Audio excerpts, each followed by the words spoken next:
Good morning guys, welcome to banking English Maniac. आज हम discuss करने वाले हैं द हिंदू में आए हुए कुछ इंपॉर्टेंट फ्रेजेज एंड इडियम्स। तो चलिए बिना किसी देरी के शुरू करते हैं। आज का पहला इडियम है सिटिंग ऑन द फेंस। इसका मतलब होता है जब आप किन्हीं दो पक्षों के बीच में कुछ डिसाइड नहीं कर पाते हो कि मुझे किसकी साइड लेनी है और किसकी नहीं, उससे बोला जाता है सिटिंग ऑन द फेंस। और आप साइड में बैठकर उस चीज़ को देखते हो या आप डिसीजन लेने में बहुत ज़्यादा डिले करते हो, उससे बोला जाता है sitting on the fence. Refuse to support either side, किसी भी साइड को सपोर्ट करने से मना कर देने को बोला जाता है सिटिंग ऑन द फेंस। जैसे अभी यूक्रेन और रशिया के बीच में युद्ध चल रहा है, लेकिन भारत अभी किसी का भी सपोर्ट नहीं कर रहा है। इंटरनेशनली देखें तो भारत जो है सिटिंग ऑन द फेंस है, क्योंकि वो दूरी बनाए हुए है इस चीज़ से। ठीक है, तो ये होता है सिटिंग ऑन द फेंस। और भारत पर आरोप लग रहे हैं you can't sit on the fence any longer, you have to decide whose side you are. Okay, तो इसका मतलब क्या हो गया कि आप कोई डिसीजन नहीं ले रहे हो। ठीक है, तो ये होता है sitting on the fence. Stop sitting on the fence and make a decision, ये एग्जाम्पल है इसका। डिसीजन लेने में डिले मत करो और कृपया जल्दी से कोई डिसीजन ले लो। ठीक है, तो ये होता है सिटिंग ऑन द फेंस। अगली इडियम है kick the bucket. Kick the bucket means होता है टू डाई, या मरने को बोला जाता है किक द बकेट। जैसे Peter kick the bucket at the age of 82। जो पीटर था वो 82 की एज में डाई हो गया, मर गया। ठीक है, तो Peter kick the bucket at the age of 82। तो ये होता है kick the bucket, die, to die या मरना। एग्जाम्पल है इसका, when I kick the bucket you will be able to live on my life insurance. जब मैं मर जाऊंगा तो आप एबल हो जाओगे, आप योग्य हो जाओगे मेरी जो लाइफ इंश्योरेंस है उसके। ठीक है, तो ये होता है किक द बकेट। बढ़ते हैं आगे। अगली इडियम है बाइट द बुलेट। इसका मतलब होता है टू डिसाइड समथिंग डिफ़िकल्ट और अनप्लीजेंट। जब आप मजबूरी में किसी चीज़ को करना पड़ जाए उससे बोला जाता है बाइट द बुलेट। सपोज आपको स्टडी करना अच्छा पसंद नहीं है, but you have to bite the bullet, आपको पढ़ाई करनी ही पड़ेगी। ठीक है, तो ये होता है बाइट द बुलेट।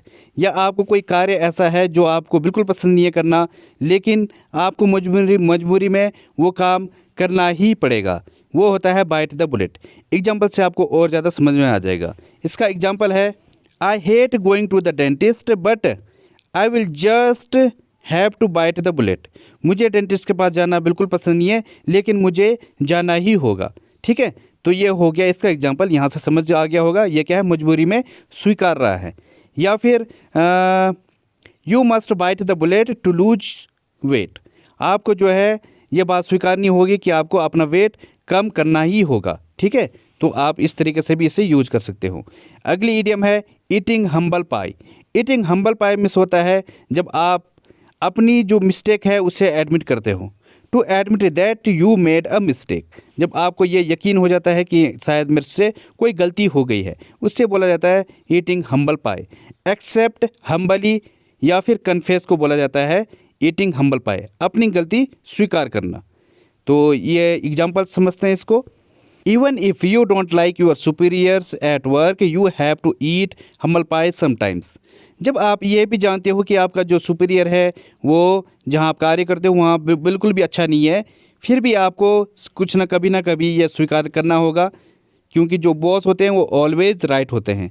तो आपको ये जो बात जो है स्वीकार करनी ही होगी कभी ना कभी, और आपको अपनी जो गलती है वो स्वीकार करनी होगी कि हाँ मेरी ही गलती है। ओके, तो ये हो गया इसका एग्जांपल। समझ नहीं आया तो एक और बताता हूँ मैं। जैसे कि आपकी कोई गर्लफ्रेंड है, ठीक है, और वहाँ पे आपको क्या करना पड़ेगा, आपको ही स्वीकार करनी पड़ेगी अपनी गलती कि नहीं भैया मैं ही गलत हूँ। When I realised that I was wrong I ate humble pie and apologise.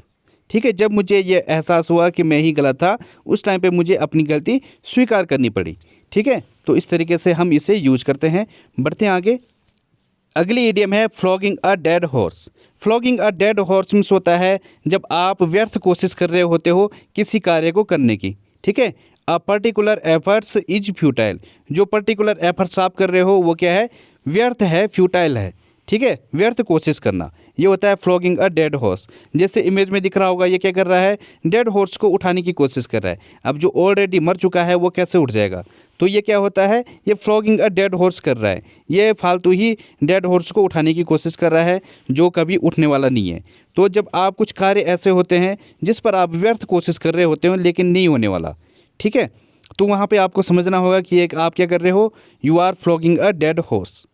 तो इसका एग्जाम्पल है, he keeps trying to get it published but I think he is flogging a dead horse. वो जो है उसने जो है लगातार वो कोशिश कर रहा था इस चीज़ को पब्लिश करने की, लेकिन शायद से वो जो है, मुझे लगता है कि वो क्या कर रहा है, व्यर्थ कोशिश कर रहा है। तो ये इसका एग्जाम्पल हो जाएगा।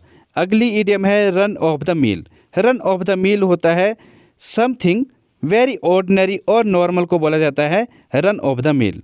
ऑर्डिनरी, यूजुअल या फिर इनसिग्निफिकेंट। इनसिग्निफिकेंट मीन्स जो महत्वहीन है उसे बोला जाता है इनसिग्निफिकेंट। जो बिल्कुल साधारण है उसे बोला जाता है रन ऑफ द मील। जैसे our cricket team won't be do well this year, the players are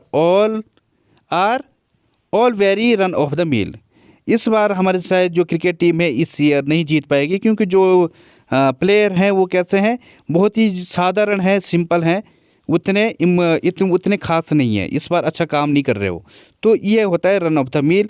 जो कोई चीज़ बिल्कुल ही इनसिग्निफिकेंट हो, जो बिल्कुल साधारण हो, उससे बोला जाता है रन ऑफ द मील।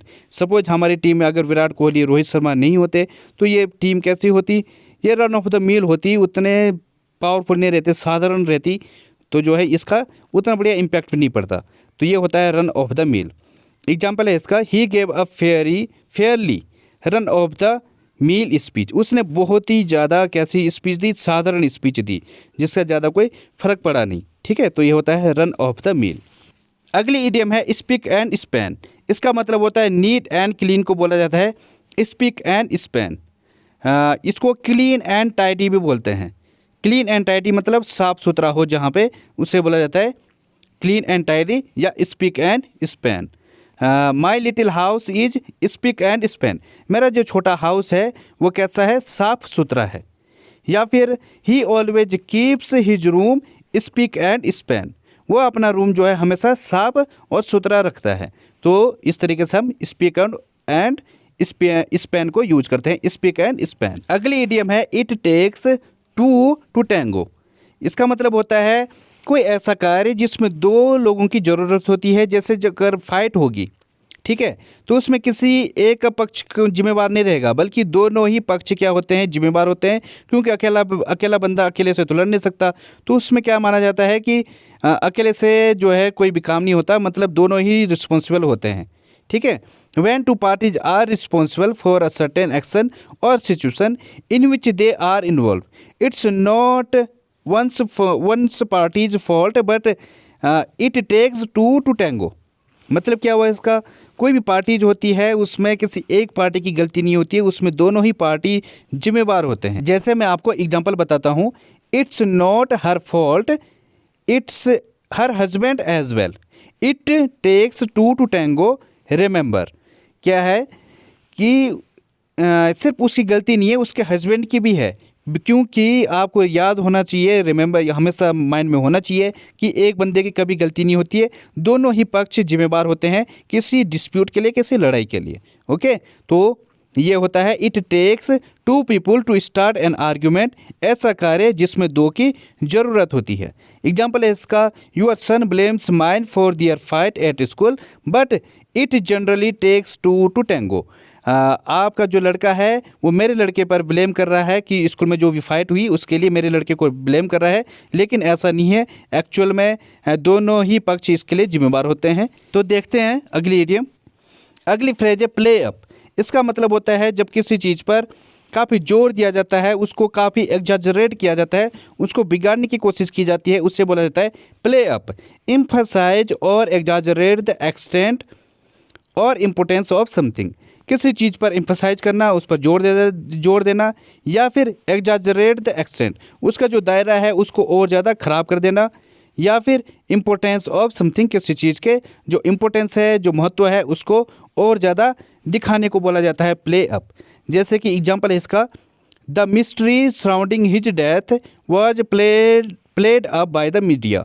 जो मिस्ट्री थी, जो रहस्य था उसके डेथ के बारे में, वो जो है मीडिया के द्वारा काफ़ी बढ़ा चढ़ाकर दिखाया गया या उस पर काफ़ी जोर दिया गया, काफ़ी उसको एग्जैजरेट करने की कोशिश की गई। तो ये होता है प्ले अप। अगली फ्रेज है हैम फिस्टेड। हैम फिस्टेड मीन्स होता है इनकम्पिटेंट और अनस्किलफुल को बोला जाता है हैम फिस्टेड। अकुशल, जिसके अंदर जो अकुशलता हो उसे बोला जाता है हैम फिस्टेड।